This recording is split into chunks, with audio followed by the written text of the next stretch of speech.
नाम बदले, ठिकाने बदले, शादियां बदली, लेकिन नशे का धंधा नहीं छोड़ा।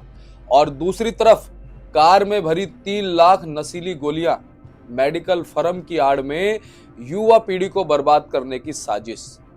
नमस्कार, आप देख रहे हैं खबर 24 दिल्ली और मैं हूं आपके साथ दीपक शर्मा। आज दिल्ली से नशे के कारोबार की दो ऐसी कहानियां जो अलग अलग लगती है लेकिन जड़ एक ही है, ड्रग माफिया का खतरनाक नेटवर्क। पहली कहानी 24 साल की उस महिला की है जो नशे के नेटवर्क की माहिर खिलाड़ी है। उम्र महज 24 साल, लेकिन अपराध का अनुभव कई शातिरों से भी ज्यादा। नाम है मर्जीना उर्फ रुखसाना। बाहर से देखने में एक आम घरेलू महिला, लेकिन असल में दिल्ली के ड्रग नेटवर्क की एक एक्टिव खिलाड़ी।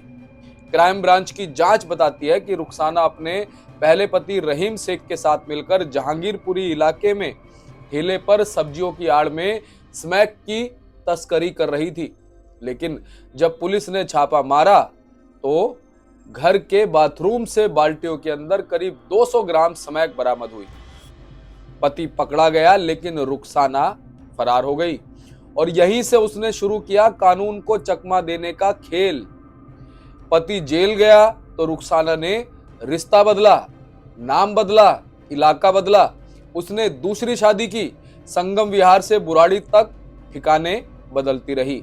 मकसद सिर्फ एक और एक, पुलिस से बचना। लेकिन जेल में बंद पति ने पूरे खेल की परतें खोल दी। उसने बताया नशे का माल मंगवाना, पैकेट बनाना और सप्लाई कराना सब कुछ रुखसाना ही संभालती थी। दरअसल रुखसाना मार्च 2025 से फरार चल रही थी।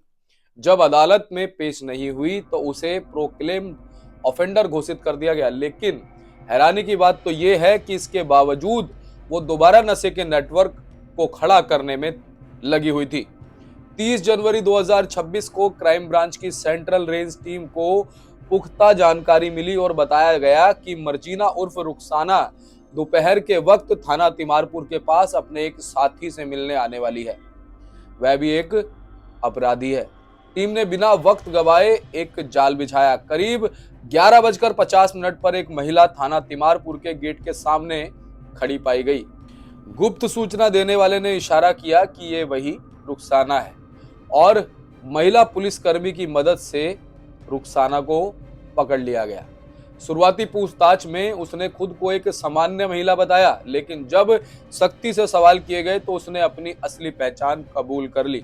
रिकॉर्ड खंगाले गए और तुरंत ये साफ हो गया कि ये वही महिला है जो एनडीपीएस केस में वांछित है और प्रोक्लेम्ड ऑफेंडर है। लेकिन कहानी यहीं खत्म नहीं होती। इसी दिल्ली में इसी वक्त क्राइम ब्रांच ने नशे के कारोबार पर दूसरा बड़ा वार किया है। 31 किलो अल्प्राजोलम टैबलेट यानी करीब 3 लाख नशीली गोलियां। नंदनगरी बस डिपो के पास एक कार रोकी गई, तलाशी ली गई तो कार नहीं, चलता फिरता नशे का गोदाम निकला। इस मामले में शमीम, राजीव शर्मा और मोहित गुप्ता को गिरफ्तार किया गया। जांच में सामने आया कि मोहित गुप्ता की एक मेडिकल फर्म है। यहीं से नशीली गोलियों को असली दवाओं की तरह बाजार में उतारा जाता था। पुलिस ने aluminium foil, PVC sheet, batch number और एक्सपायरी डेट के स्टैंप सब कुछ इनके पास से बरामद किया। अब सवाल बहुत सीधे है, जब महिलाएं भी नशे के कारोबार की फुल टाइम ऑपरेटर बन रही हैं तो सिस्टम कहां चूक रहा है? मेडिकल फर्म की आड़ में नशा बिक रहा है तो निगरानी कौन करेगा?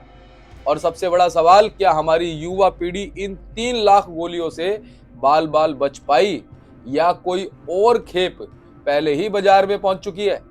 रुखसाना की गिरफ्तारी हो या 31 किलो ड्रग्स की बरामदगी, संदेश एक है, कानून देर कर सकता है लेकिन अंधा नहीं है। पर जंग अभी जारी है। जब तक नशे की जड़, उसकी फैक्ट्री और उसके फाइनेंसर पूरी तरह बेनकाब नहीं होंगे, तब तक दिल्ली की ये लड़ाई खत्म नहीं होगी। आप क्या सोचते हैं? कमेंट में अपनी राय जरूर दीजिएगा। धन्यवाद।